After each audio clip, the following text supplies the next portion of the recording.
fait.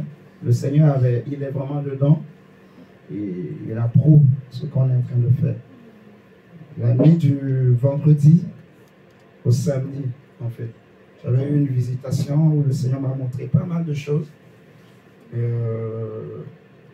Des choses me concernant le ministère, ainsi de suite. Et quelque chose qui nous concerne tous, que j'avais partagé déjà avec ceux qui sont dans l'équipe avec qui nous travaillons, c'est que la nuit du vendredi au samedi, quand je dormais, j'avais fait un songe où je m'étais retrouvé quelque part, on était en train de faire des préparatifs.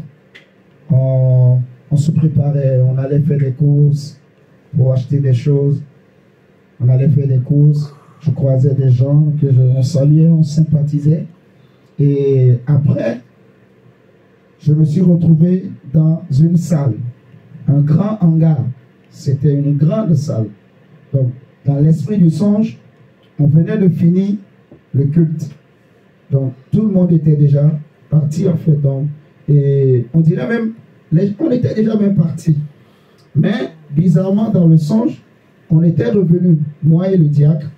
Et je crois qu'il y avait ma femme et d'autres personnes, mais les personnes que j'ai retenues, c'est surtout le diacre Carlé et ma femme. On était revenus dans la salle, on dirait.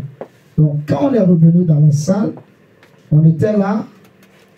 En tout cas, je sais qu'on s'était retrouvés dans la salle et on parlait, ainsi de suite. Et après, on s'était levé. On s'est dit, on va partir. Comme le culte est fini, il faut rentrer chez soi. Mais au moment où nous, on s'est pour sortir, on voit des gens qui commencent à rentrer, maman. Il y a eu 2 personnes qui sont rentrées, un homme et une femme. Mais on leur a dit, bon, monsieur et madame, on a fini le culte, en fait. Donc, tout le monde est parti. Nous aussi, on veut partir. Ils ont dit non, eux, le premier culte est fini. Eux, ils sont venus au deuxième culte. Bon, nous, on ne fait pas de deuxième culte. Quand ils ont dit ça, j'ai dit d'accord, vous êtes venus au deuxième culte. Ok, ben, asseyez-vous, pas de souci. On va faire un deuxième culte. Au fond de moi, automatiquement, je me suis dit, pas de problème. Je ne me suis pas contre. On va faire un deuxième culte. Asseyez-vous. Vous êtes seuls. Ils ont dit non, ils ne sont pas seuls. Il y a d'autres personnes derrière qui vont arriver. Il y a au moins 2 personnes qui arrivent. J'ai dit, bon, c'est pas un problème. Même si ce n'est pas nombreux. On n'est pas nombreux. Même si c'est 4 personnes. On va faire le deuxième culte pour eux, pour partager la parole du Seigneur. Et donc, on est retourné dans la salle, on est resté là. Pendant que nous, on était là, seulement chacun commençait par vaquer à des occupations. Mais il fallait voir le monde. Les gens commençaient par rentrer. Les gens rentraient, Gabriela. Les gens rentraient. Je ne sais pas d'où ces gens-là sortaient, mais la salle était grande. La salle était grande. Les gens rentraient. Il y avait du monde, des gens. Donc, c'est comme si, parmi les gens qui rentraient, il y avait des gens qu'on avait croisés quand on faisait les courses, des gens qu'on connaissait. Donc, il y avait beaucoup de joie, en fait. Des retrouvailles. Les gens étaient contents, on se retrouvait, on se saluait, ainsi de suite. Il y avait, moi j'avais vu, il fallait nettoyer parce qu'il y avait du monde. Donc, même les toilettes, il fallait arranger. Il y avait de l'eau qui coulait, il fallait couper, arranger. Je me rappelais dans le songe, il y avait un piano qui était là, qui était devant. Déjà, tellement qu'il y avait du monde, j'étais comme un peu dépassé en fait. Je ne m'attendais pas à ça. Donc, je me disais maintenant, je vais faire comment? Je commençais par regarder qui est là, qu'est-ce que je vais faire? Je disais au fond de moi, cet esprit, mais qu'est-ce que tu nous as fait là? Ah, comment on va faire? Qu'est-ce que tu nous as fait, cet esprit? Comment on va faire? Donc, le Seigneur nous avait surpris vraiment dans le songe. Donc, je me disais, en tout cas, c'est pas grave, on va faire le deuxième culte. Je vais aller devant, je vais aller apporter la parole. On va commencer par chanter petit à petit. Quand tout le monde sera là, je vais apporter la parole. Je me suis vu dans le songe, je me suis avancé devant et j'ai commencé par arranger le pied du piano, tout ça, qu'on commence par prier. Les gens, il y avait du monde. Il y avait certains, devant là, il y avait des micros, il y avait plein d'instruments, il y avait plein de choses, quoi. Un côté, plein d'instruments, au milieu, plein de micros. De l'autre côté, il y avait comme un truc de jeu pour les enfants. Et il y avait du monde. Il y avait des gens, plein de gens qui étaient déjà devant les micros. Je ne sais pas où ils sont venus, il y avait des gens aussi vers les instruments. Mais je comprenais dans l'esprit du songe que c'était des personnes que le Seigneur envoyait pour des instrumentistes, des chants que Dieu suscitait, que lui-même suscitait, qui vont chanter, qui vont jouer aux instruments avec nous. Donc, je n'étais pas gêné. J'étais bien, j'étais content qu'ils soient là. Donc, mais ils étaient là seulement, ils attendaient l'ordre. Ils attendaient qu'on leur dise, allez, faites ceci, toi, fais ça, fais ceci, et puis c'est fini. Donc, j'étais content. Je me rappelle, il y avait des gens, comment on était déjà sortis, on avait éteint toutes les lumières. Donc, les gens cherchaient maintenant où se trouvaient les interrupteurs pour allumer. Et comme je connaissais les interrupteurs, je venais, j'allumais pour eux. Et quand ils voyaient la lumière, ils étaient contents de voir la lumière. Donc la salle était éclairée, elle était grande. Il y avait du monde. Ah. Donc j'étais dans la joie. J'étais content. Je disais, En fait, dans mon cœur, j'étais joyeux. J'étais en même temps surpris. Vous voyez, quand on fait une surprise à quelqu'un, il ne s'attendait pas à quelque chose, tu le surprends. C'est comme ça que j'ai vécu ça, une surprise, en fait. Quelque chose qu'on ne s'attendait pas, on ne se préparait pas à ça. Nous, on était là tranquille, on pensait seulement que voilà, les choses vont continuer, comme on fait là, mais pouf, surprise. Donc, j'ai compris en fait qu'il faut qu'on soit davantage prêt. J'ai compris aussi les différentes choses qu'on est en train de faire, comment on appelle, des installations, des achats, des organisations, tout ça, les équipements, tout ça, le Seigneur est vraiment derrière pour qu'on s'équipe, pour qu'on se forme, parce que le Saint-Esprit va nous surprendre. Amen. Amen. Moi, Clarisse, Dieu va nous surprendre. Amen. Eh oui. Amen. Amen. À un moment où on ne s'attendait pas, ça va venir boum. Seulement, ce sera une surprise. Gabriela, c'est pour ça, comme tu as commencé maintenant par mettre le punch, ça c'est bien. Amen. D'accord.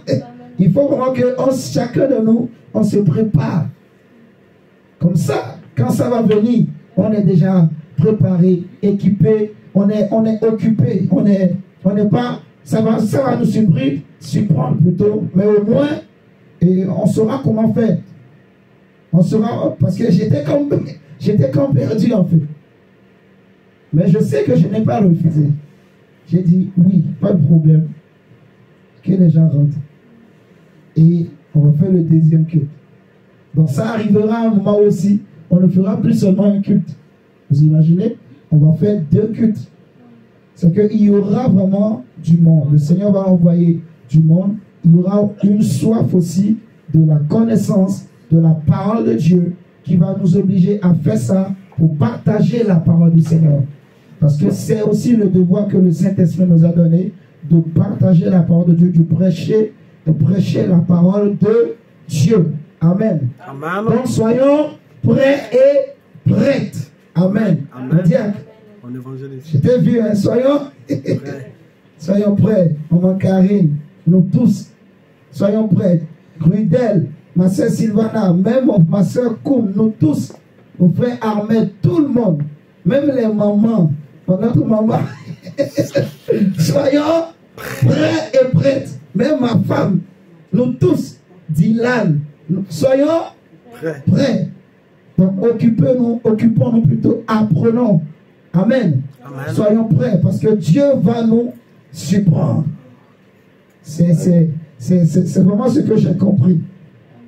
Et je bénis le Seigneur. Je bénis le Seigneur. Ça m'a confirmé que vraiment ce jeûne et prière que nous avons initié, c'est le Seigneur qui nous a motivés, qui nous a mis ça à cœur pour ranimer le feu, pour augmenter le feu, pour nous préparer aussi à l'année 2024 qui arrive. Parce que tout ce qui va se passer en 2024 là, on ne sait pas encore, mais qu'on soit prêt. Amen. Amen. Amen. Nous allons partager un thème ce matin qui sera l'apostasie et les temps de la fin. L'apostasie et les temps de la fin. Je n'ai pas demandé, est-ce que quelqu'un a un témoignage? Quelqu'un a, je ne sais pas, un songe, quelque chose, une visitation qu'il veut partager avec l'église, quelque chose qui n'est pas personnel? Est-ce que mon frère Rudel, tu veux partager quelque chose? Non, mon évangéliste. Ok. Bon, on va partager la parole du Seigneur. Le thème sera l'apostasie.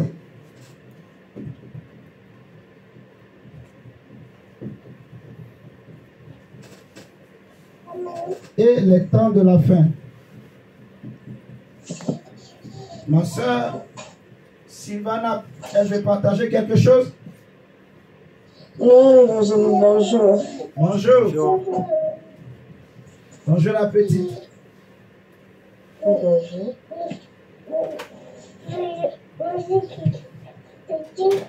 Bonjour. Ok. Vous arrivez à bien lire, j'espère. L'apostasie et les temps de la fin. Ou je dirais autrement l'apostasie des temps de la fin. Voilà. On va formuler ça comme ça. L'apostasie des temps de la fin. Ça va être plus compréhensible. L'apostasie des temps de la fin. Parce que c'est de ça que nous voulons parler. L'apostasie des temps de la fin. L'apostasie des temps de la fin.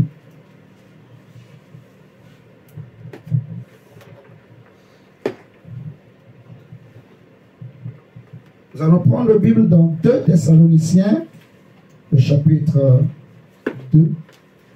2 Thessaloniciens, chapitre 2.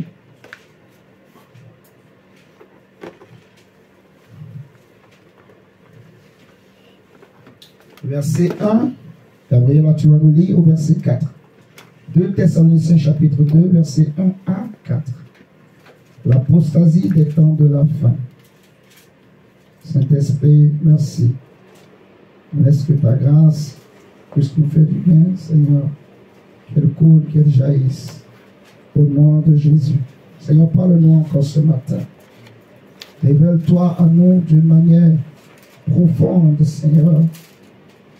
Au nom de Jésus. D'une façon particulière et personnelle. Au nom de Jésus-Christ. Amen. L'apostasie des temps de la fin. 2 Thessaloniciens chapitre 1, verset 1 à 4. On y va. Vous savez vous-même, frères, que notre arrivée chez vous n'a pas été sans résultat. Bon, tu as commencé à partir du chapitre, verset 2. Commence verset 1. Chapitre 2, verset 1. 2 Thessaloniciens chapitre 2.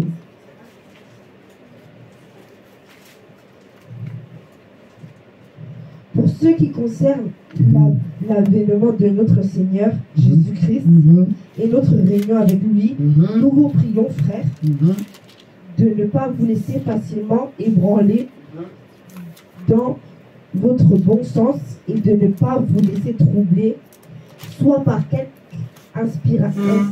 inspiration, soit par quelques paroles ou par quelques lettres qu'on dirait venir de nous, comme si le jour du Seigneur était déjà là.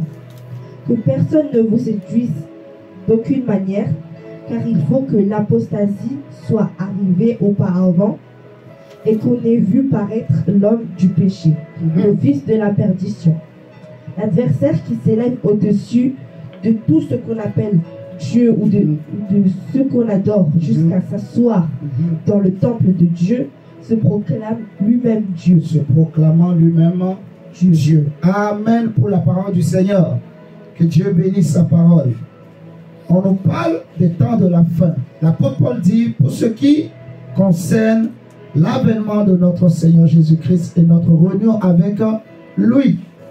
Pour ce qui concerne l'enlèvement de l'Église, justement dont il est question, nous vous prions, frères, de ne pas vous laisser facilement ébranler dans votre bon sens et de ne pas vous laisser troubler, soit par quelques inspirations, soit par quelques paroles ou par quelques lettres qu'on dirait venir de nous, comme si le jour du Seigneur était déjà là.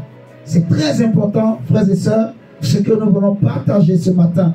Je te demanderai vraiment d'être très très attentif parce qu'il est important de comprendre.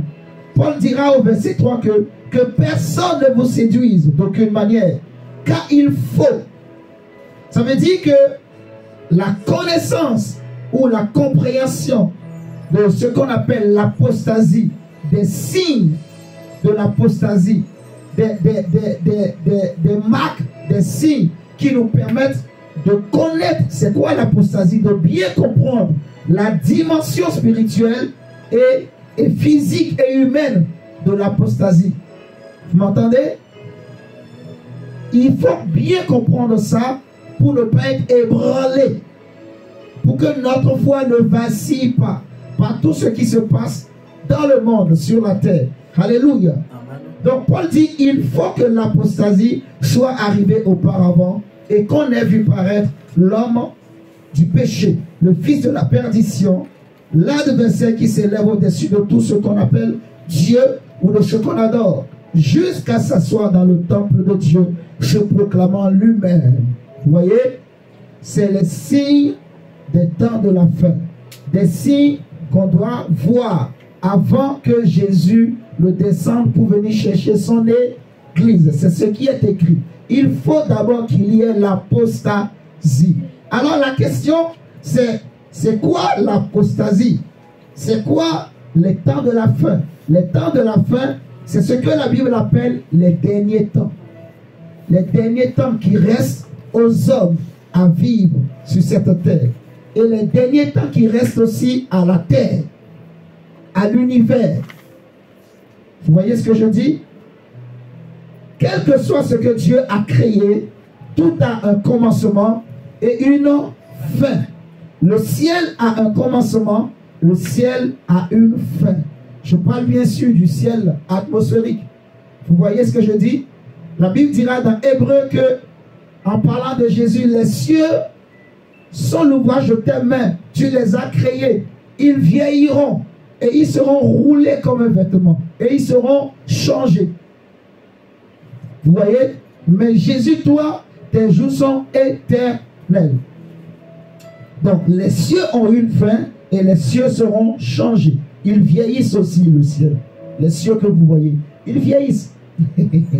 La Bible dit que la création entière a été soumise à la vanité à cause du péché. Donc, toute la création vieillit à cause du péché d'Adam et de Ève.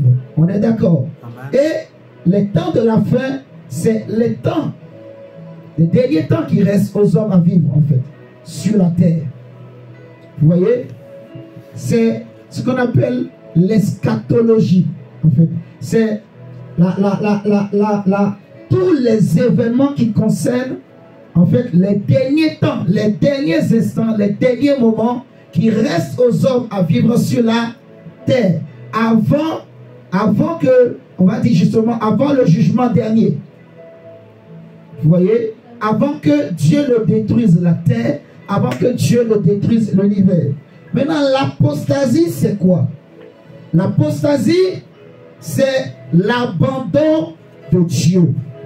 L'abandon de la foi. C'est la révolte contre Dieu. C'est ça l'apostasie.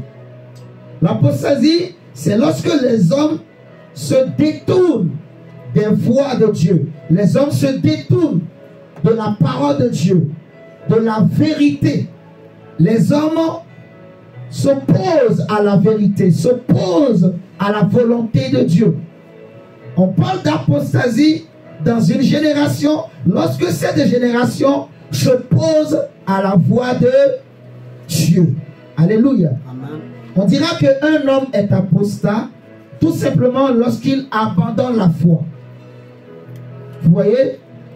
Et l'apostasie concerne justement donc les chrétiens. L'apostasie, je répète, ça concerne surtout les chrétiens. C'est vrai, on peut mettre tous les hommes dedans. Parce que plus le temps avance, plus les hommes renieront Dieu. Le monde renie davantage la divinité de Christ. Vous voyez? Les hommes renient davantage la divinité de Jésus-Christ. Et plus nous avançons vers la fin, plus les gens vont renier Dieu. On avait vu dans la semaine que les hommes seront irréligieux. Vous voyez, insensibles. Donc, l'apostasie, c'est l'abandon de la foi, l'abandon de Dieu, des voies de Dieu. C'est la révolte contre Dieu, c'est la désobéissance à la voix de Dieu, à la loi de Dieu. Alléluia. Est-ce que jusque-là, ça va pour tout le monde? Amen. Amen, amen. Ok. Ce qui caractérise les temps de la fin, parce que Paul dit, il faut qu'on ait vu d'abord paraître l'apostasie, que l'apostasie se manifeste. L'apostasie est caractérisée, d'après la définition que j'ai donnée, par une émergence de faux prophètes, une émergence de peuples idolâtres de plus en plus, par une émergence du culte des hommes où le mal prospère. Vous voyez, l'apostasie est caractérisée par l'accroissement du mal. Parce que Paul dit dans 2 Thessaloniciens chapitre 2 qu'on a lu, il dit, il faut que l'apostasie soit arrivée auparavant. Et qu'est-ce que ça veut dire? Il dit, et qu'on ait vu paraître l'homme du péché, le fils de la perdition, l'adversaire qui s'élève au-dessus de tout ce qu'on appelle Dieu, ou de tout ce qu'on adore. Vous voyez, jusqu'à s'asseoir dans le temple de Dieu, se proclamant lui-même Dieu. Donc, ce sont des temps, les temps de la fin sont des temps, des périodes, des époques qui sont caractérisées par une émergence accrue de faux prophètes. Une émergence de peuples idolâtres où les hommes deviennent de plus en plus idolâtres. Vous voyez, où les hommes sont davantage orientés, attirés par le culte des hommes. Le culte, justement, des créatures de ce monde. Vous voyez, le mal prospère, le mal augmente. Jésus le dira dans Matthieu 24, que l'amour du plus grand nombre se refroidira, vous voyez, et l'iniquité va s'accroître. Donc nous assistons à un accroissement du mal. Et bien aimé, ce que nous sommes en train de dire aujourd'hui, ce n'est pas quelque chose de nouveau. Parce qu'on est en train de parler de l'apostasie des temps de la fin. Ça veut dire que c'est quelque chose qu'il y avait déjà eu dans le passé, mais qui va augmenter et atteindre un niveau extrême. Vous voyez, à notre époque. À notre époque, l'apostasie atteindra et est en train d'atteindre d'ailleurs, en fait, un niveau tellement élevé que le prophète Ésaïe dira que si le Seigneur n'avait pas mis de côté quelques-uns, en fait, personne ne pourrait être sauvé. Jésus lui-même le répétera, que si Dieu n'avait pas abrégé ces temps, même les élus seront séduits. Vous voyez ce que je dis? Si, en fait, notre temps, la parole de Dieu nous montre que notre temps a dépassé même Sodome et Gomorrhe. Si vous regardez l'histoire d'Israël dans le désert, quand les enfants d'Israël étaient sortis du désert, Dieu va utiliser un homme du nom de Moïse, vous voyez, qui va amener ce peuple-là de l'Égypte. Dieu, dans son amour, va envoyer Moïse pour aller sauver Israël de l'esclavage de l'Égypte et pour les amener dans une terre promise, à Canaan, qui est l'image du ciel pour toi et moi. On est d'accord? Mais arrivé dans le désert, il va se passer quelque chose. Déjà dans Genèse, on voit quand Dieu a créé Adam et Ève, lorsque le serpent a vu qu'il avait été chassé du ciel. On a vu dans la semaine, dans Ésaïe 14, on va lui dire que, ah, ce brillant fils de l'aurore, te voilà tombé du ciel. Tu te disais dans ton cœur, je monterai au ciel, je serai semblable au très haut, je lèverai mon trône au-dessus des montagnes de Dieu. Et tu as été précipité. Ézéchiel 28 dira que tu étais un chérubin protecteur. Vous voyez? Et des tambourins, des flûtes avaient été créés pour toi le jour où tu fus créé. Dieu t'avait placé dans son jardin d'Éden. C'est pour ça que j'avais dit la dernière fois que le jardin que Dieu avait créé pour l'homme, ce n'était pas l'Éden, c'était un jardin dans l'Éden. Parce qu'il n'y avait pas que le jardin de l'homme. Le diable aussi avait un jardin que Dieu lui avait fait. Vous voyez ce que je suis en train de dire? Regardez dans Ézéchiel 28. Avec moi. Ézéchiel 28.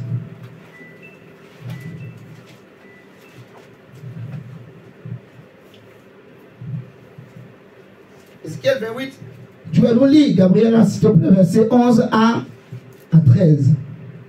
Ézéchiel 28, verset 11 à 13. Shekeya bababa, shadadadada. Jesus Christ. La parole de l'Éternel me fut adressée en ces mots. Fils de l'homme. Fils de l'homme. Prononce une complainte sur le roi de Tyr. Tu lui diras. Ainsi parle le Seigneur. Ainsi parle le Seigneur l'Éternel. Tu mettais le sceau à la perfection. Tu étais plein de sagesse, parfait en beauté. Tu étais en Éden, le jardin de Dieu. Tu étais couvert de toute espèce de pierres précieuses. Alléluia. De sardoine, de topaz, de diamants. De chrysolite, d'onyx, de jaspe, de saphir et d'escarboucle, d'émeraude et d'or. Voilà. Tes tambourins et tes flûtes étaient à ton service, préparés pour le jour où tu fus créé. Amen. Voyez avec moi au verset 13, on nous dit que tu étais où? En Éden. Tu étais en Éden, le jardin de Dieu. Donc lui aussi avait une place en Éden. Vous comprenez maintenant? C'est pour ça que je disais que l'Éden, ce n'était pas le jardin. Le jardin était en Éden. La vraie traduction, si on veut vous traduire correctement, on parlera plutôt du jardin en Éden. Vous voyez ce que je dis? Donc, déjà dans Genèse, quand Dieu a créé toutes choses, et Dieu a créé l'homme, il va placer l'homme dans le jardin en Éden, et il y avait l'arbre de la vie, et l'arbre de la connaissance du bien et du mal. Mais nous voyons que quelque chose va se passer, et Ève a été séduite. Ève a été tentée et Ève a cédé à la tentation. Oh my God, mon frère, ma soeur, suis-moi très bien. Ève a été tentée et elle a cédé à la tentation. Elle a perdu la volonté, en fait, que Dieu avait mis en elle pour résister au mal, au péché. En fait, elle a donné la liberté au mal de rentrer dans sa progéniture, dans sa famille, de détruire sa famille, en cédant à la tentation. Tout est parti de là. Quand Adam et Ève sont tombés, Caïn était devenu un idolâtre. Vous voyez ce que je dis? Caïn va tuer Abel. La Bible nous parle que Caïn était aussi le fils de la perdition. L'apôtre Jacques nous dira, l'apôtre plutôt Jean, de ne pas être comme Caïn, qui était du malin et qui a tué son frère. À cause de quoi? Parce que ses œuvres étaient mauvaises. Donc Caïn était du malin. Pourtant Caïn était le fils d'Adam et de Ève. Mais la Bible dira qu'il était du malin. Donc Caïn était un apostat. Vous me suivez? Amen. Caïn était un homme qui s'était révolté contre la volonté de l'Éternel. Caïn était un homme qui s'était opposé à la vérité. Vous me suivez ce que je dis? Et après Caïn, on voit Abel, et la Bible dira que c'est à partir de Abel que les hommes ont commencé par, à partir de, prenons Genèse, ça va être plus simple. C'est un message très très très important, et Dieu vraiment est en train de nous faire grâce pour bien partager cela. Prenons Genèse 4. À partir partir du verset 25. Ce n'est pas Abel, parce qu'Abel a été tué par Caïn. Mais c'est plutôt à partir de 7, je voulais dire. C'est pour ça que j'ai préféré qu'on prenne le texte pour le lire. Genèse 4, verset 25. Adam connut encore sa femme. Elle enfanta un fils et l'appela du nom de Seth. Car dit-elle, Dieu m'a donné un autre fils à la place d'Abel que Caïn a tué. Amen. Continue. Seth eut aussi un fils et il l'appela du nom de Dénosh. C'est alors que l'on commença à invoquer le nom de l'Éternel. Alléluia. Ça veut dire que jusqu'à ce que Seth ne vienne au monde, les hommes n'invoquaient plus Dieu. Vous voyez, le serpent avait dit à Ève et à Adam que Dieu a menti. Au contraire, vos yeux s'ouvriront et vous serez semblables à Dieu. Vous connaîtrez, je ne sais pas quoi, vous connaîtrez la vérité, la lumière, je ne sais pas tout ce qu'il a dit. Vous m'entendez ce matin? Il a dit que Dieu a menti. Au contraire, c'est bien de manger le fruit de l'arbre défendu. Et parce que vos yeux s'ouvriront.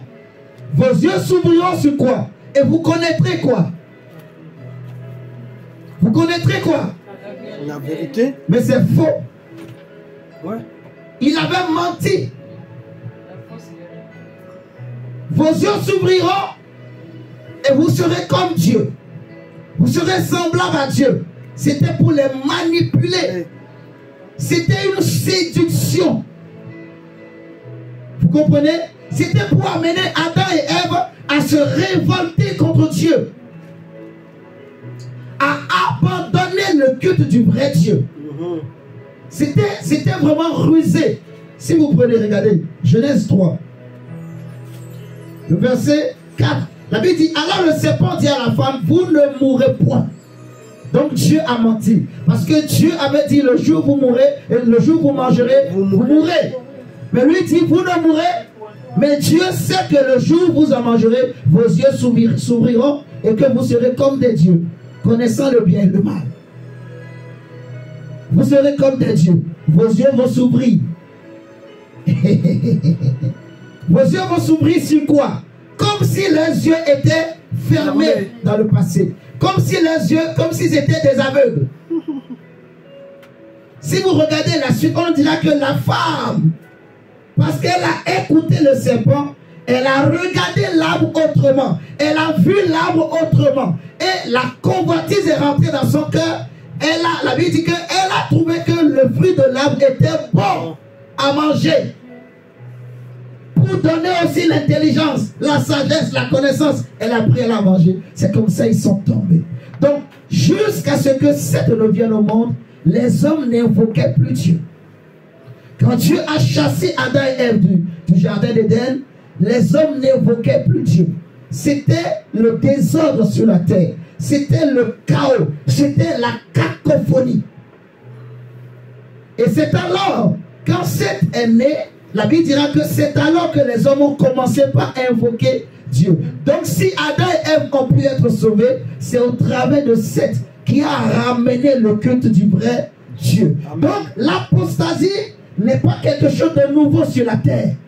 Ça a commencé déjà depuis Genèse. C'est ce que j'ai voulu vous faire comprendre. C'est pour cela que je suis remonté jusqu'à Genèse.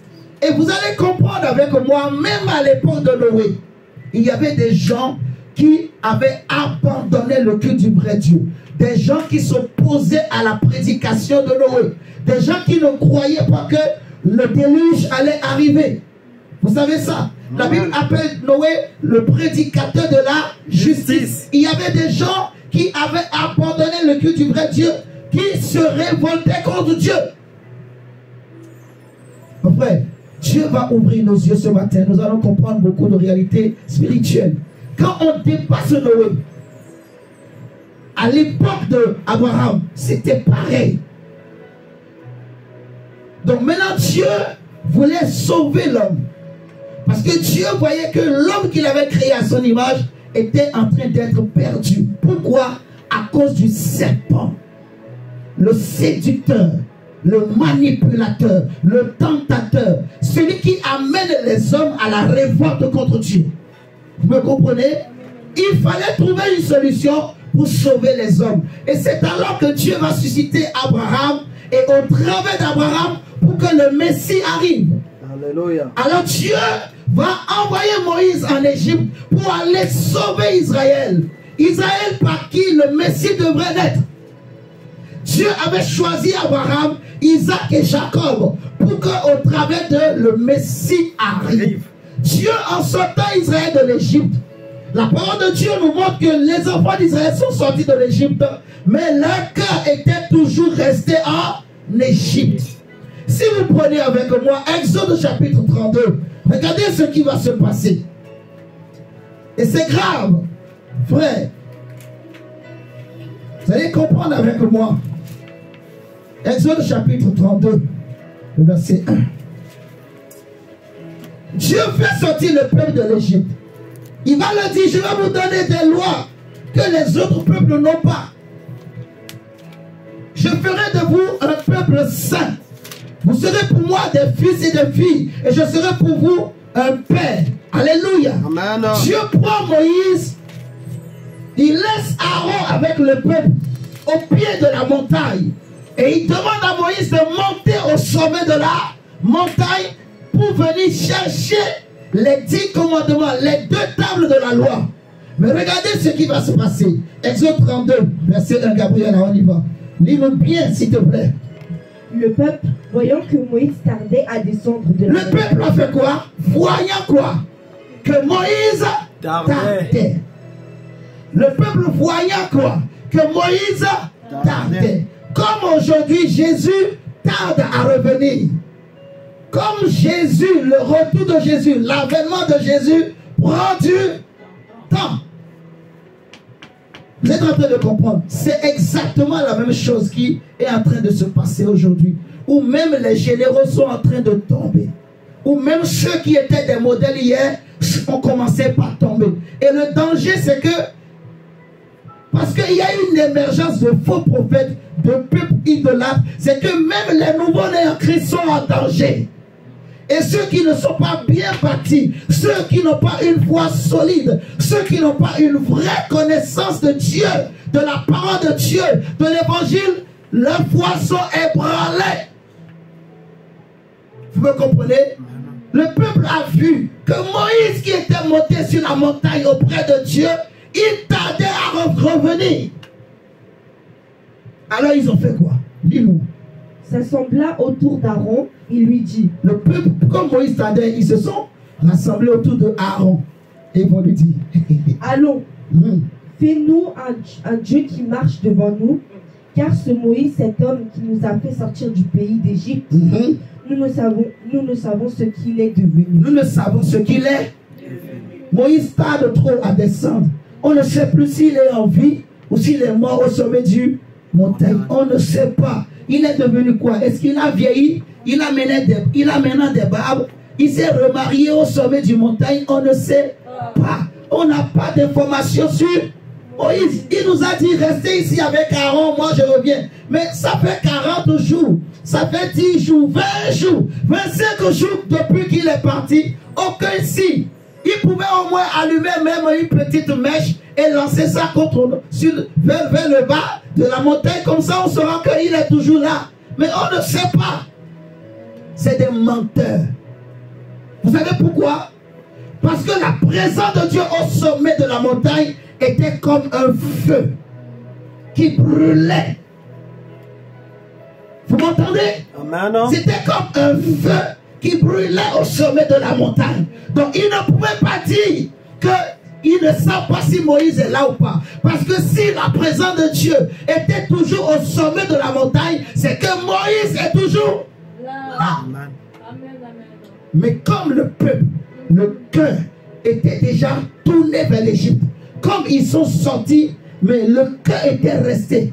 Rappelez-vous, on avait déjà dit, parmi tous ceux-là qui sont sortis de l'Égypte, il n'y avait que Caleb et qui sont rentrés à Canaan.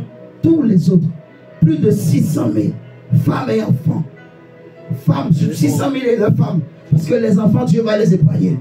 Mais imaginez, plus de 600 000, il n'y a que 2 qui ont été sauvés. C'est très grave, mon frère, ce qui se passe. Si on ne fait pas attention, la tentation est terrible. C'est pour ça que Jésus dit dans la prière de notre Père, dites, délivre-nous du mal. Ne nous soumets pas. Mon frère, il faut que tu ouvres bien tes yeux, tes oreilles, s'il te plaît, ma soeur, et que tu comprennes, c'est important. Ce que nous sommes en train de dire, c'est des signes des temps de la fin, ce qui se passe. Nous sommes dans une époque où les gens, ils vont, tu vas entendre les langages, les gens ne veulent plus s'assembler. C'est des signes des temps de la fin. Je vais vous expliquer, vous allez bien comprendre. Par exemple, tu vois des gens qui ne veulent plus prier, parce que tellement qu'ils ont été déçus par une église ou par un pasteur, ils préfèrent rester chez eux. C'est des signes des temps de la fin. Tout est calculé. C'est pour que les gens arrivent à ce niveau. Vous m'entendez, mes frères et sœurs? Amen. Les mamans et les papas, est-ce que vous êtes là? Est-ce que vous êtes là? Parce que vous êtes la tête pour vos familles. Vous êtes la lumière pour vos familles. Vous êtes la lumière pour notre génération. Il faut que nous soyons debout pour le royaume de Dieu. Pour que les enfants soient sauvés. Amen. Alléluia. Amen. Mon frère, ma soeur, écoute-moi bien. On y va, Gabriela.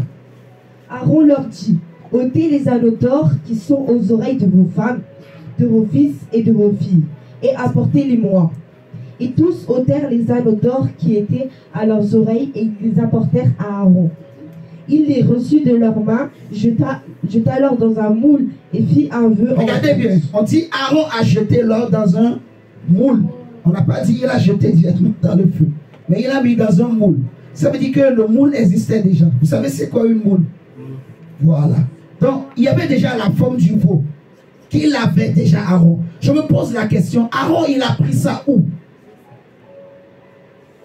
Ça veut dire que quand il sortait de l'Égypte, c'est tellement... C'est parce que c'était des divinités égyptiennes. Vous voyez? Donc, comme les Israéliens, ils étaient esclaves en Égypte. C'est eux qui ont construit les villes comme Ramsès, beaucoup de villes égyptiennes. C'est eux qui travaillaient pour Pharaon, qui fabriquaient aussi les dieux, les statuettes, ainsi de suite. Vous voyez? Donc certainement, ils ont volé cette moule. C'est comme par exemple la femme de Jacob. Quand Jacob fuyait Laban, quand Jacob fuyait son beau-père, qu'est-ce que Rachel a fait? Rachel, en fuyant, bien que son mari servait l'Éternel, le véritable Dieu, Jacob ne priait pas le Dieu que prie là-bas. Rachel et Léa le savaient. Mais quand Jacob a dit, Rachel, Léa, mon Dieu que je prie m'a dit, retourne chez ton père. Léa, non, Rachel plutôt, a volé. Vous comprenez? Donc, je me pose la question, Aaron, où est-ce qu'il a eu cette moule? Parce que vous allez voir après, il va mentir. Il va dire à Moïse, le peuple, ils m'ont fait peur. J'ai dit, donnez-moi seulement vos boucles d'oreilles. Quand ils ont donné, j'ai jeté seulement au feu. Et le vaudou est sorti. Comme si ce n'était pas la magie. Dis non, ce n'est pas la magie. C'est pas la magie, Aaron. Arrête de nous mentir. Comme Rachel, il avait déjà pris la moule en sortant de l'Égypte. Il a pris tout ça, il met dans une moule. Donc, le veau n'est pas sorti du feu par magie. Vous êtes en train de comprendre? Il y avait déjà quelque chose dans le cœur de ce peuple. On continue. Et ils dirent, Israël, voici ton Dieu qui t'a fait sortir du pays d'Égypte. Lorsqu'Aaron vit cela, il bâtit un autel devant lui et il s'écria, demain il y aura une autre fête en l'honneur de l'Éternel. Le lendemain, ils se levèrent de bon matin et ils offrirent des holocaustes et des sacrifices d'action de grâce. Le peuple s'assit pour manger et pour boire, puis ils se levèrent pour se divertir. Amen, on peut s'arrêter là. Regardez mon frère, ma soeur. Dieu les fait sortir de l'Égypte. Quand Moïse est monté au sommet de la montagne, l'image du ciel et il tardait à descendre.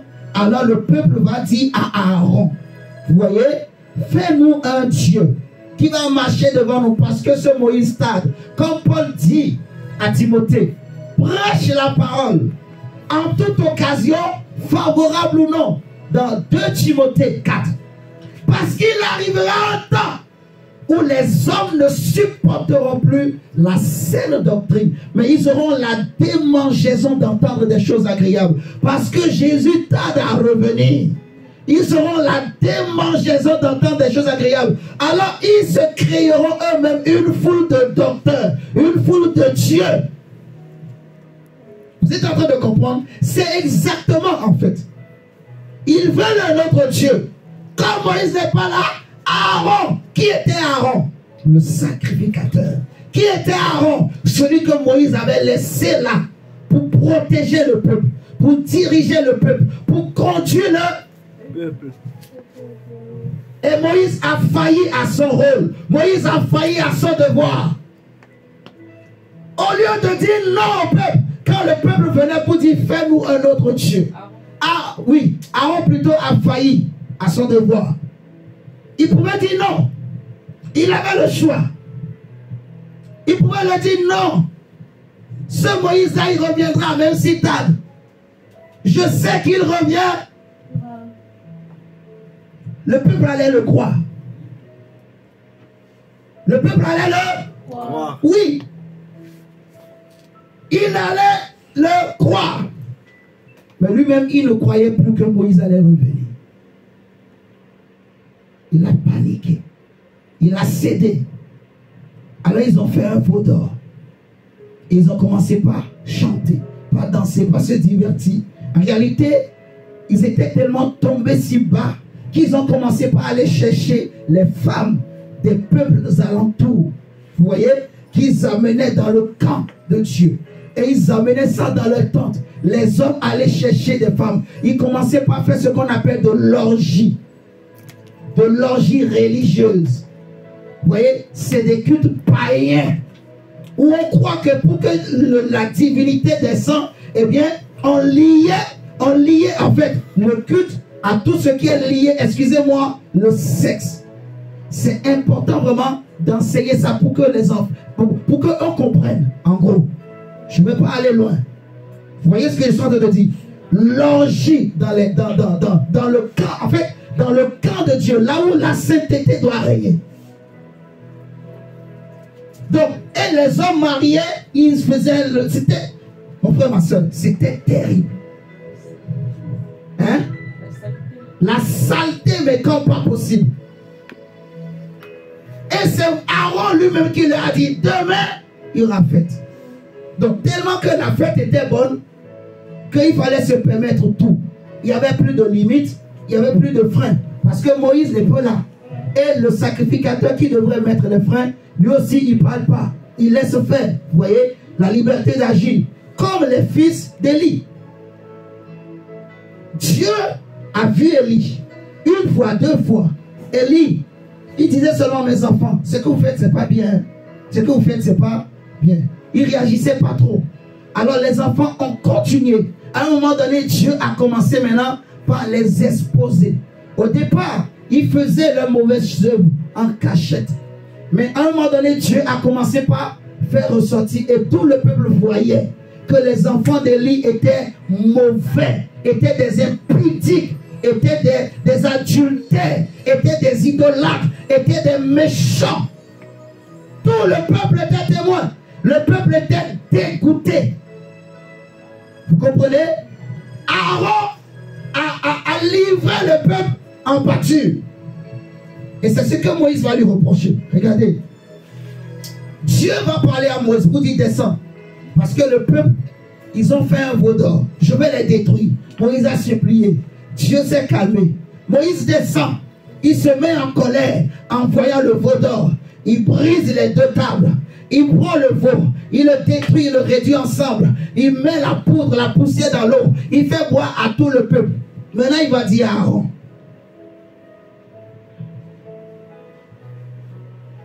Regardez avec moi. Verset 21, Exode 32, verset 21. Lis-nous Gabriela, verset 21. Moïse dit à Aaron, Moïse dit à Aaron, que t'a fait ce peuple pour que tu l'aies laissé comme maître un si grand péché? Aaron répondit, que la colère de mon Seigneur ne s'enflamme point. Tu sais toi-même que ce peuple est porté au mal.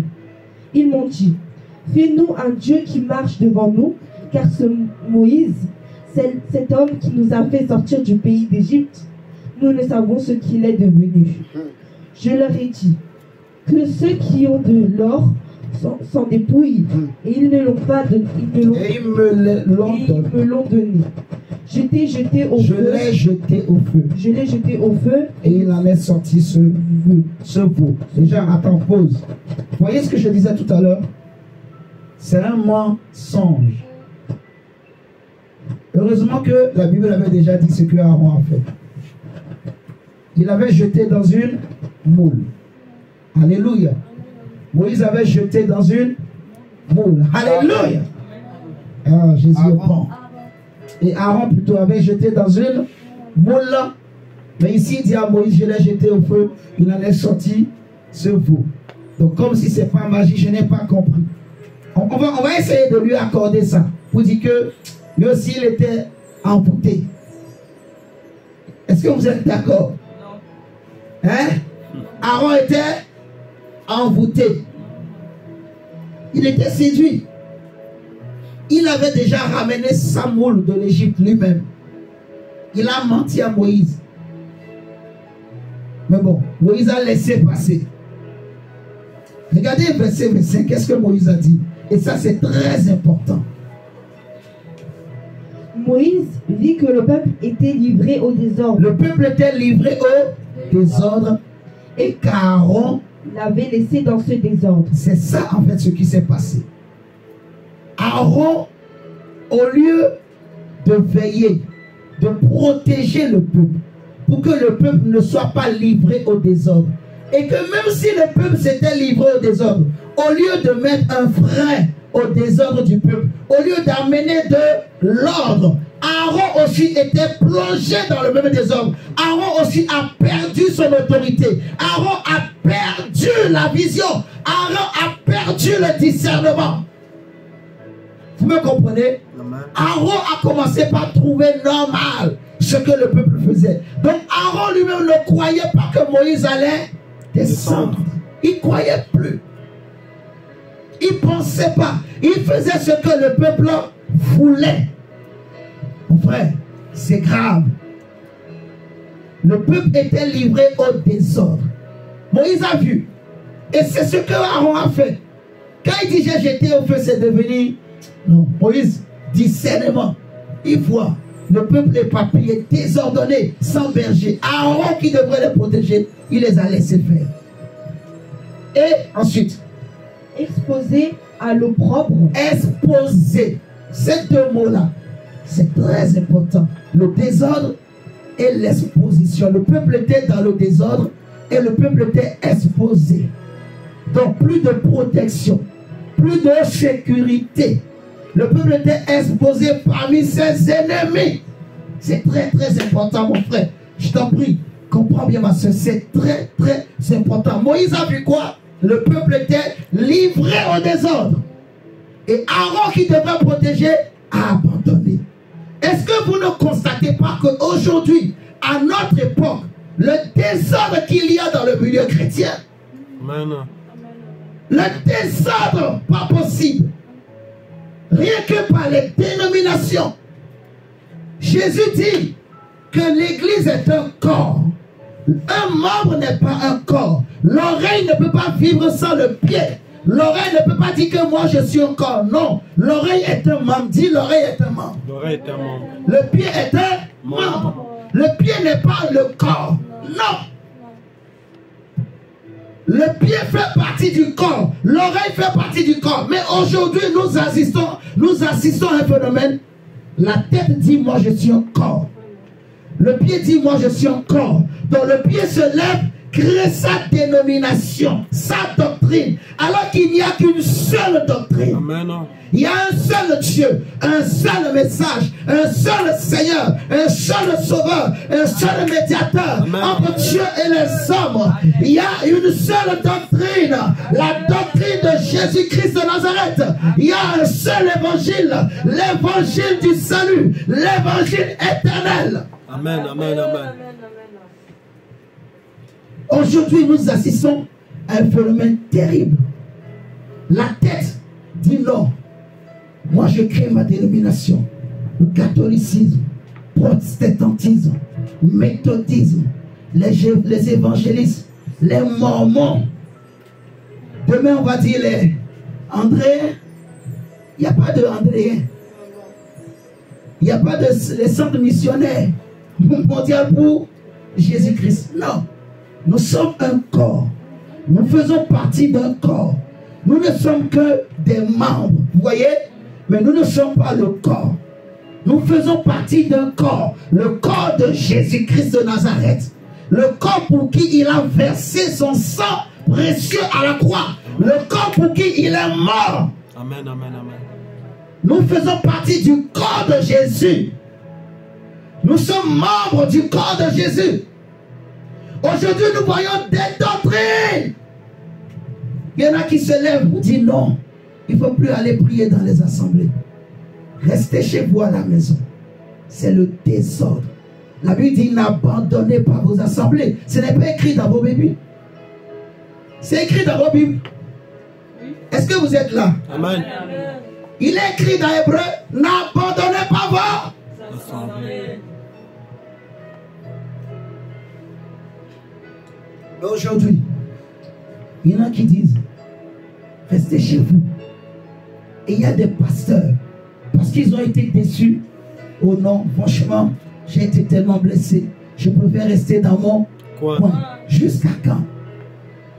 Jusqu'à quand? Je me pose une question. Quand on s'était converti, est-ce qu'on ne savait pas qu'il y aura des choses comme ça? C'est parce qu'on n'a pas bien été enseigné sur l'apostasie des temps de la fin. Parce que tous ces signes où les pasteurs se trahissent entre eux, où les chrétiens se trahissent entre eux, Jésus nous a avertis. Il a dit, je vous dis ces choses d'avance, afin que quand ces choses arriveront, vous ne soyez pas surpris. Mais je me rends compte qu'il y a même des pasteurs qui sont en train d'être surpris. Des chrétiens qui sont surpris. Ah, franchement, moi je suis déçu par les pasteurs. Ah, si je savais ça, je ne serais pas chrétien. Ok, abandonne Jésus. Retourne dans ton monde. Va suivre Allah. Ou va suivre, je ne sais pas moi, Bouddha. Va faire ce que tu veux. Tu es libre. Mais je sais une chose. Ma Bible me dit qu'il est donné aux hommes de mourir une seule fois. Et après la mort vient le jugement. Et il n'y a sous le ciel aucun autre nom qui nous a été donné, par lequel nous pouvons être sauvés. Si tu veux suivre, je ne sais pas moi, Moïse, va suivre Moïse. Si tu veux suivre Aaron, va suivre Aaron. Si tu veux suivre Bouddha, va le suivre. Si tu veux suivre je ne sais moi quoi, va le suivre. Mais je sais une chose, tous ces noms-là ne sont pas morts pour ton salut. Il n'y a qu'un seul.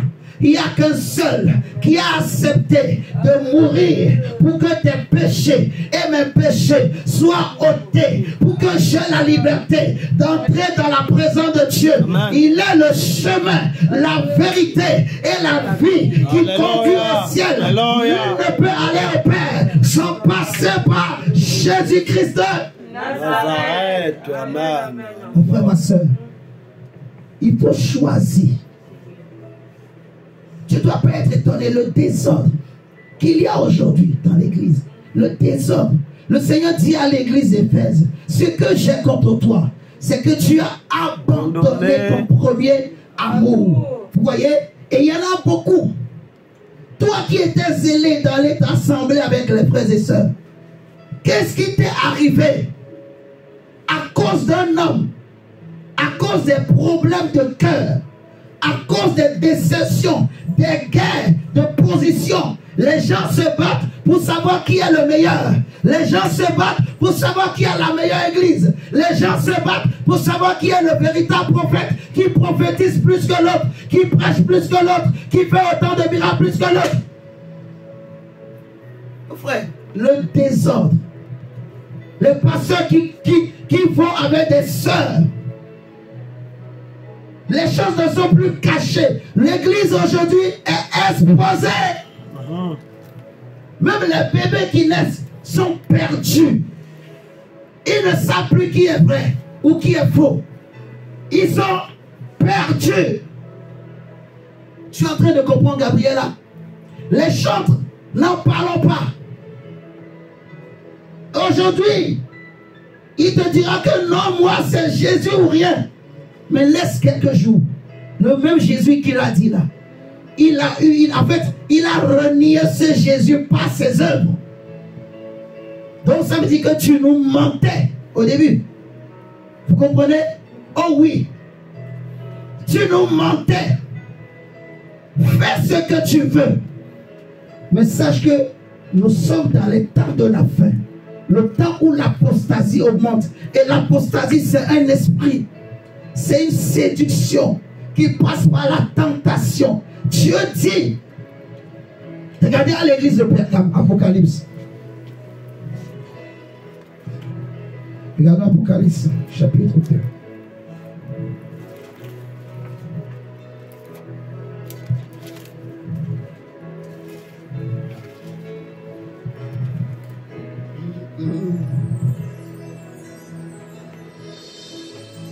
T'adorons, nous t'exaltons,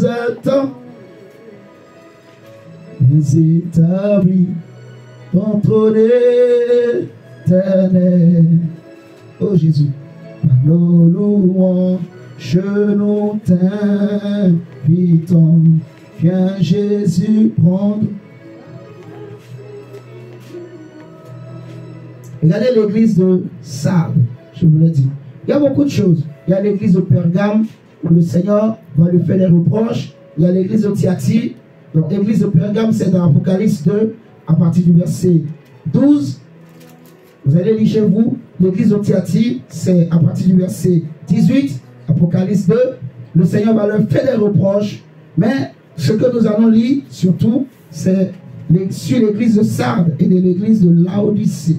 Regardez déjà le chapitre 3, où le Seigneur parle à l'église de Sardes. Il va dire, voici ce que dit celui qui a les 7 esprits de Dieu et les 7 étoiles. Je connais tes œuvres. Je sais que tu passes pour être vivant et tu es mort. Et c'est ce qui se passe avec beaucoup d'églises qui passent pour être vivantes. Beaucoup de chrétiens, mais qui sont morts, qui ont perdu le zèle, qui ont perdu le feu, qui ont perdu le véritable amour, qui ont perdu la véritable crainte, qui ont perdu le véritable culte. Beaucoup de chrétiens ont perdu la véritable intimité avec le Seigneur. Les gens peuvent m'appliquer ce proverbe qui dit, comme les gens ont dit à cet aveugle, on va lui dire, toi, tu es né dans le péché et tu veux nous enseigner. Mais l'aveugle a dit, hier j'étais aveugle, mais aujourd'hui je vois. Jésus a ouvert mes yeux. Alléluia. Et je veux dire à quelqu'un, mon frère, ma soeur, si tu t'arrêtes à mon image, si tu t'arrêtes à mon apparence, tu vas être séduit, tu vas te tromper. Donc, plutôt écoute la voix qui sort de ce micro ce matin et qui est en train de te parler pour ton salut, pour le salut de ta famille. Alléluia. Je ne te parle pas à mon nom. Je ne te parle pas au nom de ma famille. Non. Je te parle de la part du Seigneur, de la part de l'Éternel qui veut te sauver. Amen. Parce qu'il y a beaucoup de chrétiens aujourd'hui, à cause des guerres, même dans les familles, des guerres de fratrie, des guerres ethniques. Des chrétiens se lancent dans des combats, mais charnels. À cause des problèmes d'ethnie, oh non, lui il est babaleke, ou bien comment on dit? Lui il est bambou, non, lui il il est chinois, lui il est japonais. Des guerres d'ethnie, des guerres patricides, je ne sais pas comment je vais qualifier. À cause de ces choses, les chrétiens se lèvent et commencent à insulter. Parce que le pasteur, il est blanc, tu ne veux pas aller prier. Tu veux forcément aller prier dans une église congolaise. Parce que toi, tu aimes le lingala. Tu vas être séduit, tu vas être perdu. Tu sais que le monsieur est dans le péché. Tu sais que la femme ou le monsieur, il est menteur. Mais tu restes quand même là. À cause de quoi? Au nom de quoi? Oh non, Dieu m'a dit. Arrêtez-nous, votre Dieu m'a dit là. Le premier Dieu m'a dit, c'est la Bible. Amen. Dis Amen. Amen. Le premier Dieu m'a dit, c'est la Bible. Amen. La première prophétie, c'est la Bible. La véritable prophétie, c'est la Bible. Ce n'est pas les songes et les rêves et les sentiments. On s'en fout de ton titre. On s'en fout du titre. On ne se prêche pas nous-mêmes. Ce qu'on prêche, c'est Jésus-Christ de Nazareth pour que les âmes soient sauvées. Dieu m'a dit, prêche ma parole.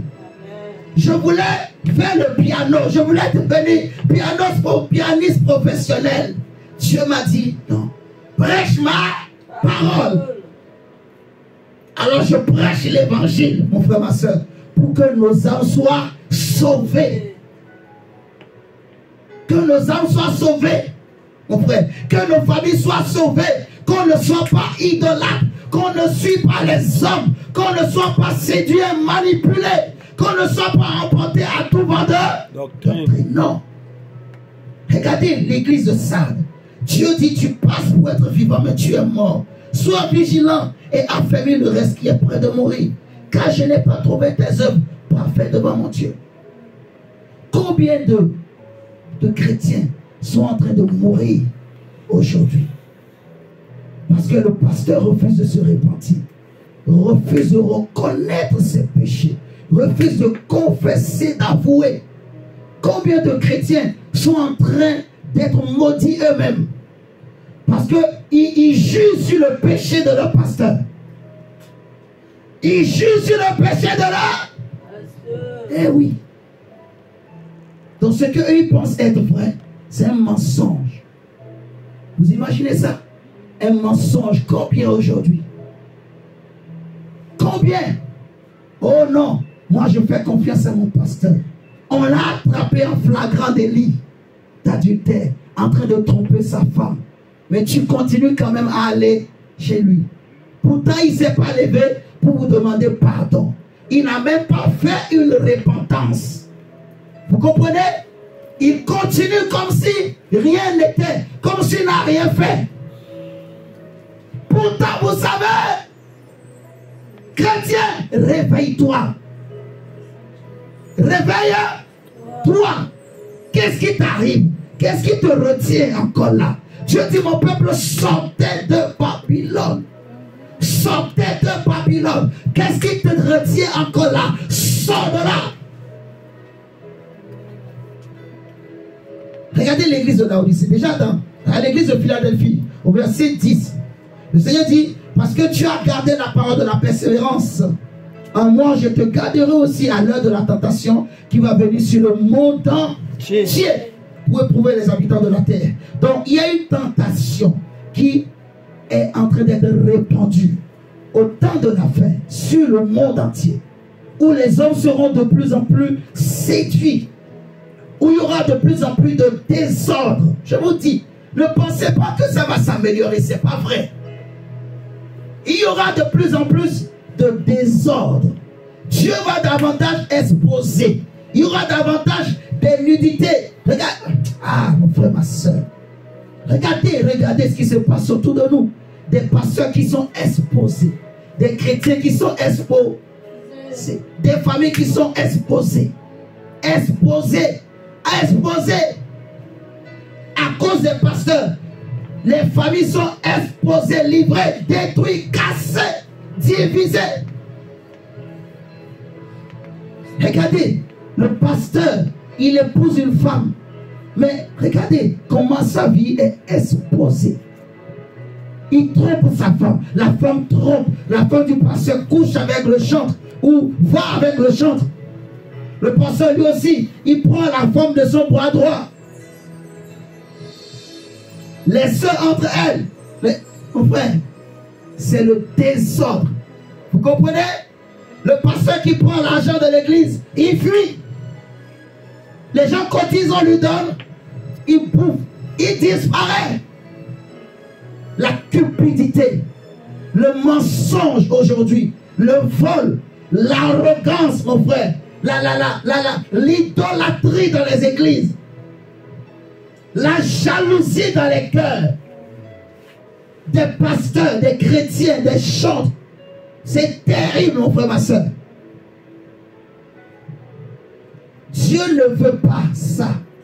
Mais c'est quelque chose, ça va arriver, ça doit arriver. C'est les signes des temps de la fin. Où il y aura le désordre. Où les gens vont abandonner le véritable culte. Où les gens vont se décourager. Les gens vont retourner dans le coin. Vous me comprenez? Les gens ne voudront plus obéir à la parole.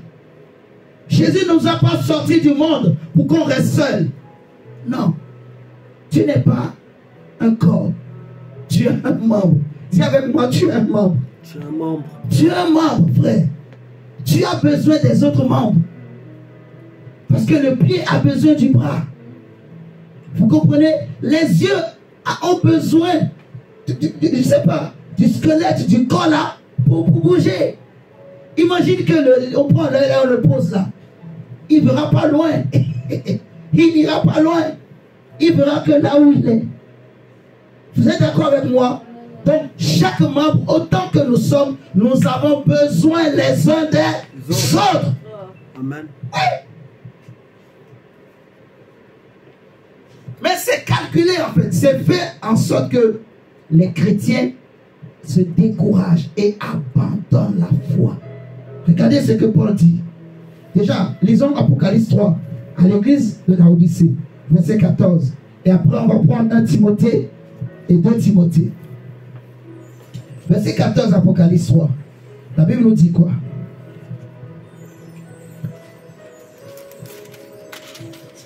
Écrit à l'ange de l'église de Laodicée.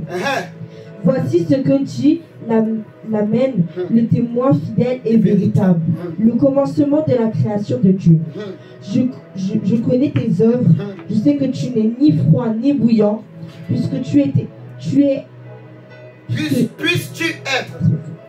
être froid ou bouillant. Puisses-tu être froid ou bouillant.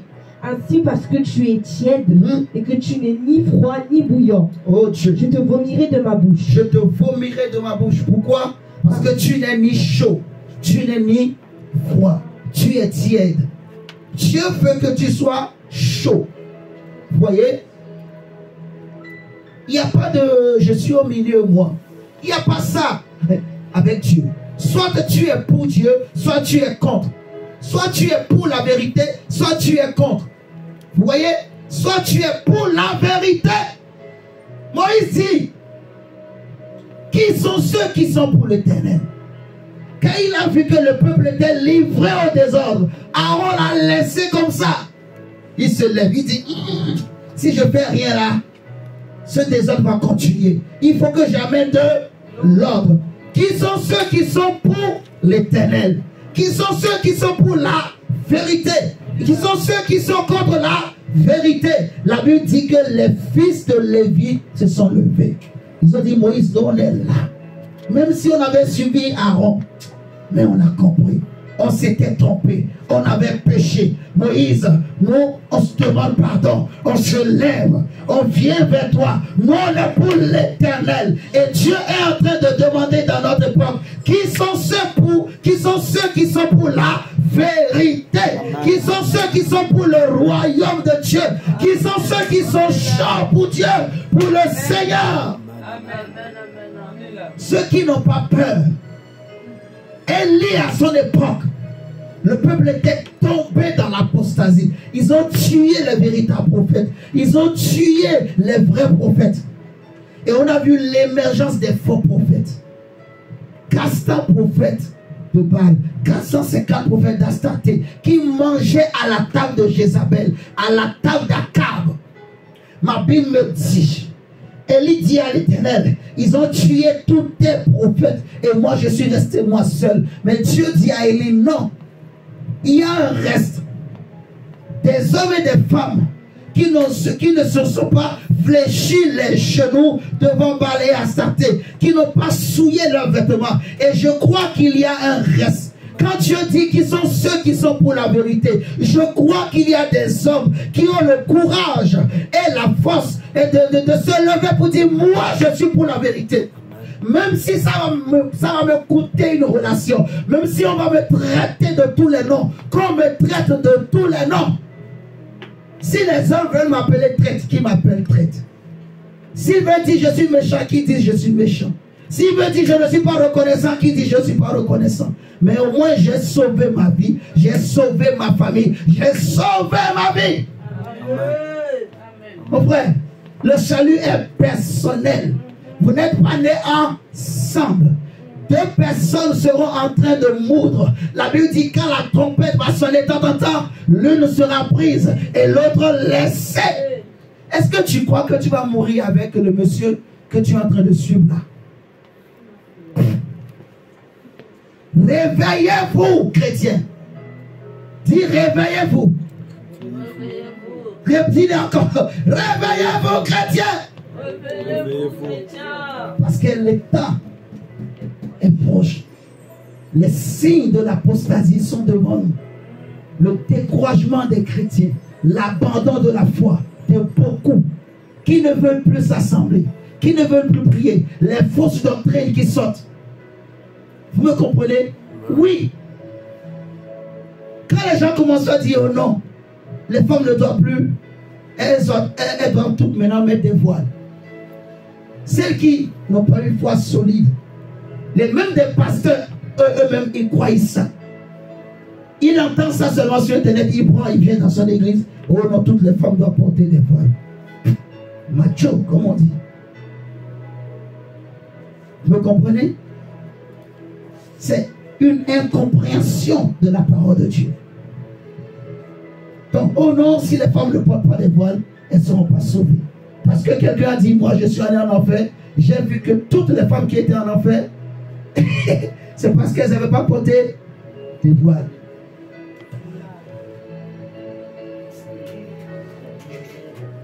Tous les hommes qui portent le pantalon aussi donc seront en enfer. Pourquoi Dieu ne t'a pas montré que tous les hommes qui sont en enfer, c'est parce qu'ils n'ont pas porté le pantalon. Parce qu'à l'époque de Jésus, tous les hommes ne s'habillaient pas en pantalon. Ils s'habillaient en robe. Ça veut dire que tous les hommes aujourd'hui qui portent pantalon, nous tous on doit aller en enfer.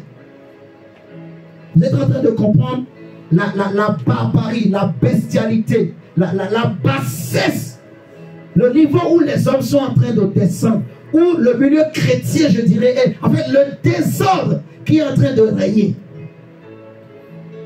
Des gens qui n'ont reçu aucun appel se lèvent et commencent à prêcher aussi, qui commencent à vouloir encourager les autres. Si tu n'as pas reçu d'appel, pardon, mets la caméra de côté. Si tu veux faire tes vidéos, mais arrête de vouloir prêcher.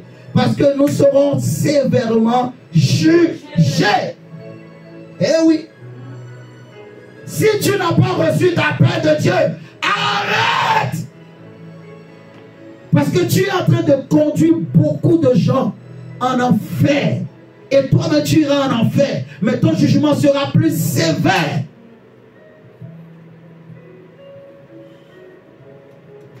Non seulement ton jugement sera sévère, mais Dieu punira ta famille jusqu'à la 4e génération à cause de ce que tu as fait. Arrête. Si tu n'as pas reçu un appel, tu n'as pas une conviction que Dieu t'a réellement appelé, arrête de prêcher. Ne sois pas pressé. Alléluia. Amen. Ne sois pas pressé. Assois-toi, apprends. Apprends. Dieu dit, parce que tu es tiède et que tu n'es ni froid ni bouillant, je te vomirai de ma bouche. Verset 17. Parce que tu dis, regardez, je suis riche, je me suis enrichi et je n'ai besoin de rien. Et parce que tu ne sais pas que tu es malheureux, tu es misérable, tu es pauvre, tu es aveugle et tu es nu. Vous voyez, tu es exposé. En gros, tu es exposé, tu es nu. Toi, tu crois que tu es habillé. C'est ça, en fait, aujourd'hui. Des pasteurs en costume, cravate. Mais quand Dieu les regarde, ils sont nus.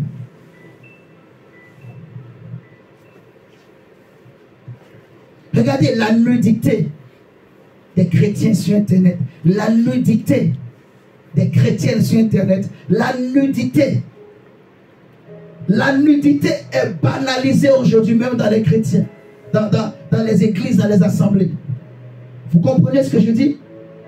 Le péché est banalisé. L'impudicité est normalisée. L'abomination est normalisée. Oh Jésus, peuple aveugle. Dieu appelle Israël peuple aveugle. Un peuple aveugle qui veut conduire un autre peuple. Chrétiens, réveillons-nous. Alléluia. Réveillons-nous. Dieu dit à l'église de Laodicée, et l'église de Laodicée, c'est vraiment l'église des temps de la fin, en fait. Cette église de désordre, cette église où il y a la pagaille, où tout est paganisé, les dénominations, les doctrines bizarres, des gens créés, il y a des gens qui n'ont aucun appel, mais à cause de l'argent, il prend un pupitre, il cherche une salle, il achète une toge, il achète une robe, il achète un micro. Et il commence à prêcher. Micro-trottoir. Oh, Jésus est bon aujourd'hui, Jésus va devenir, tu vas devenir riche. Qui t'a appelé? Dis avec moi, qui t'a appelé? Qui t'a appelé? Pourquoi tu prêches? C'est pour l'argent? Il y en a plein. Il y en a qui prêchent pour une femme. Il y en a qui viennent dans l'église parce qu'il a vu une soeur. Il veut forcément rentrer dans le groupe de chant parce qu'il a pointé une soeur. Il veut jouer à la batterie parce qu'il a vu une soeur. C'est tout. Dès qu'il a ce qu'il veut, il se bat. Réveillons-nous. Ce qui se passe aujourd'hui est grave. Vous allez m'accorder 10 minutes s'il vous plaît. Je vais déborder un peu de 10 minutes. Regardez, Dieu dit à l'église de Laodicée, je te conseille d'acheter de moi de l'or éprouvé par le feu, afin que tu deviennes riche et des vêtements blancs, afin que tu sois vêtu et que la honte de ta nudité ne paraisse pas, et un colis pour oindre tes yeux, afin que tu vois. Prenons 1 Timothée 4. Ensuite, on va prendre 2 Timothée. 1 Timothée 4.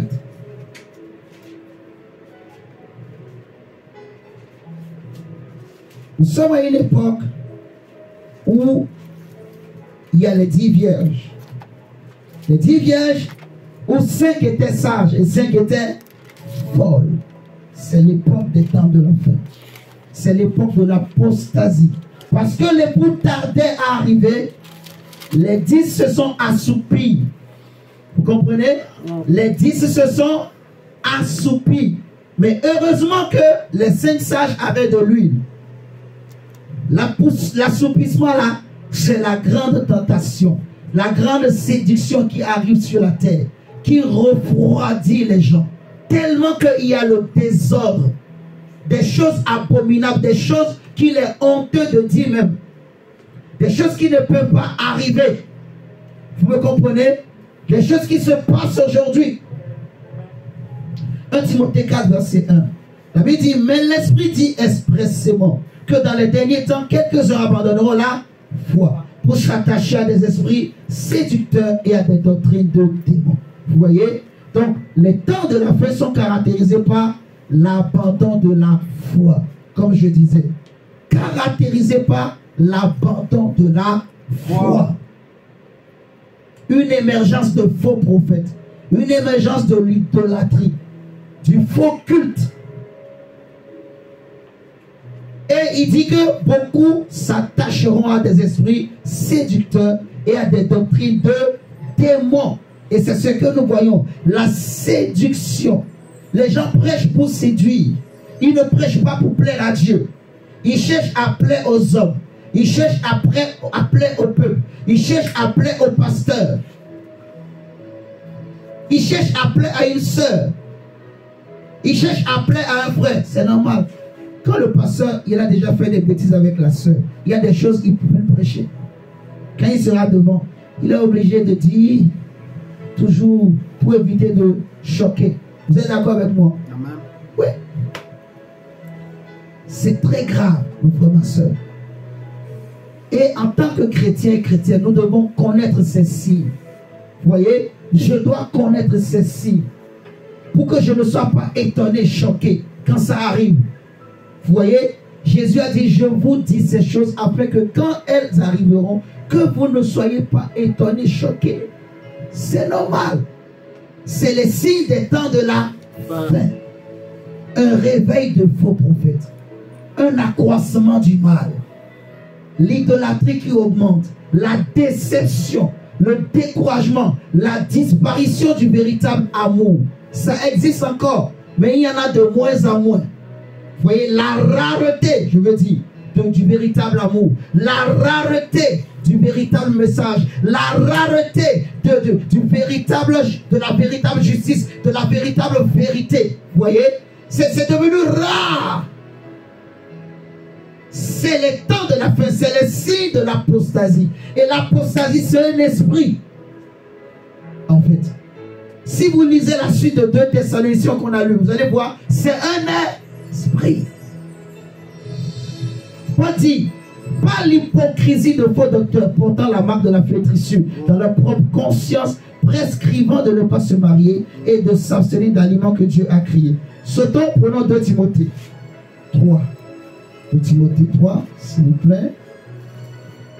Verset 1.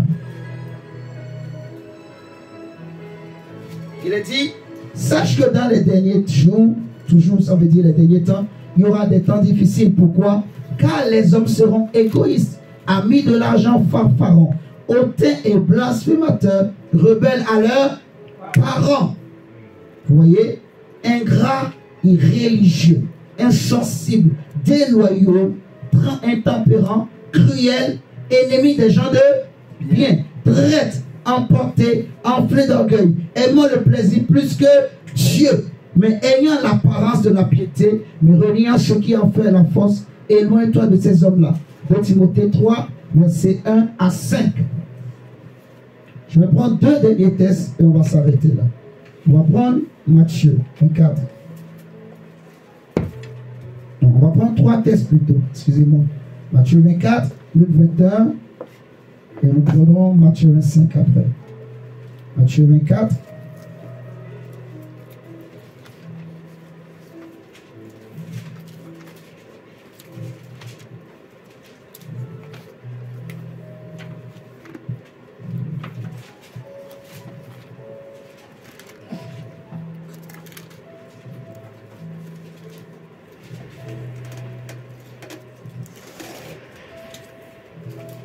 Matthieu 24, verset 10. Il est dit ceci. Alors aussi plusieurs succomberont. Déjà verset 9 nous dit, alors on vous livrera au tourment et l'on vous fera mourir et vous serez haïs de toutes les nations à cause de mon nom. Alors aussi plusieurs succomberont et ils se trahiront. Plusieurs tomberont, plusieurs se décourageront, plusieurs abandonneront la vérité. Il y aura une rareté de vrais chrétiens, des chrétiens authentiques. Il y aura une rareté des hommes et des femmes qui ont le véritable évangile, qui sont nés vraiment de nouveau. Il y aura une rareté.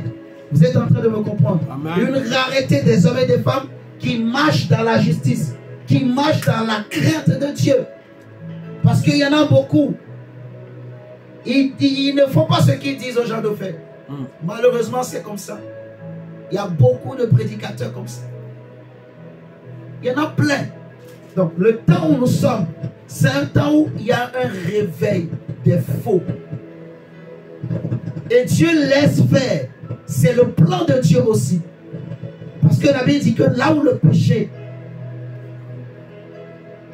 s'est accru, là où le péché a abondé, la grâce a surabondé. Vous voyez, Dieu, avant de descendre pour sauver Israël, il avait attendu que le péché...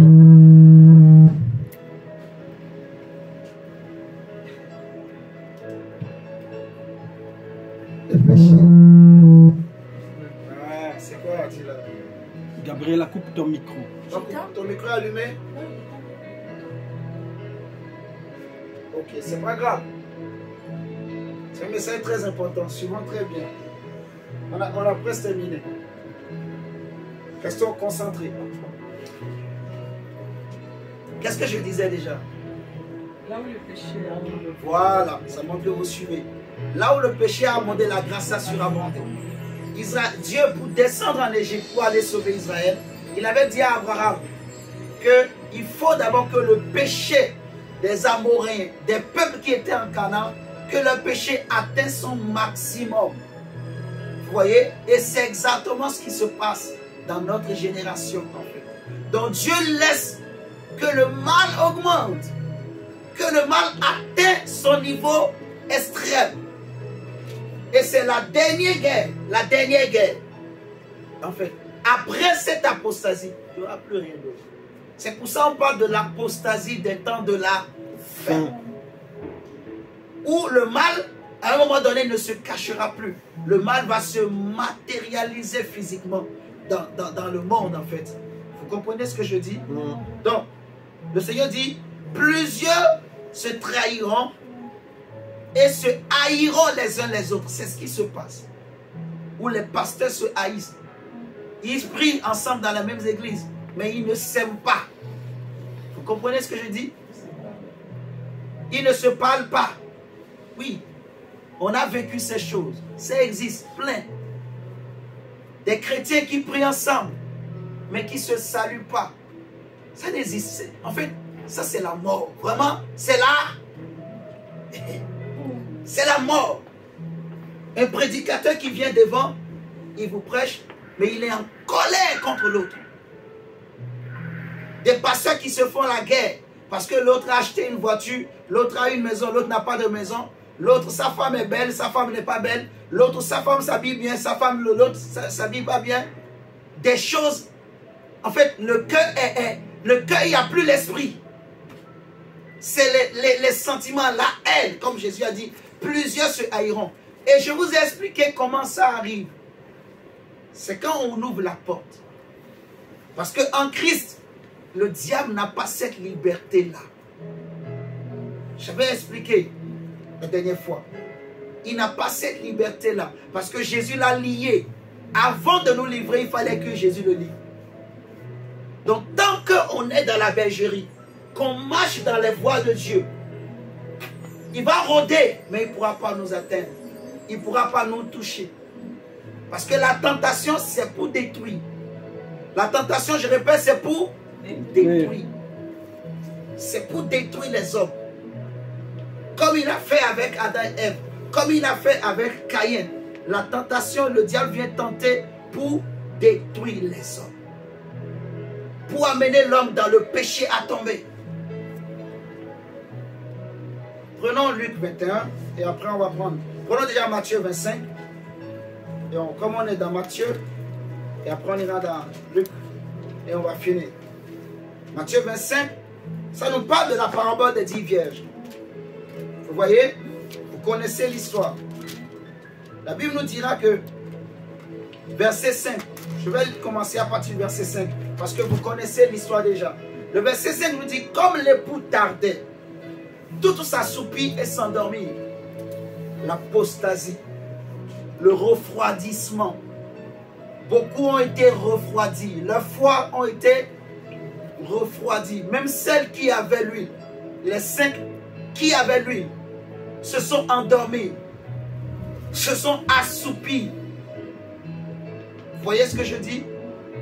Donc, la Bible dit que à un moment donné, au milieu de la nuit, on cria, voici l'époux, allez à sa rencontre. Et c'est seulement celles qui avaient l'huile qui ont pu atteindre l'époux.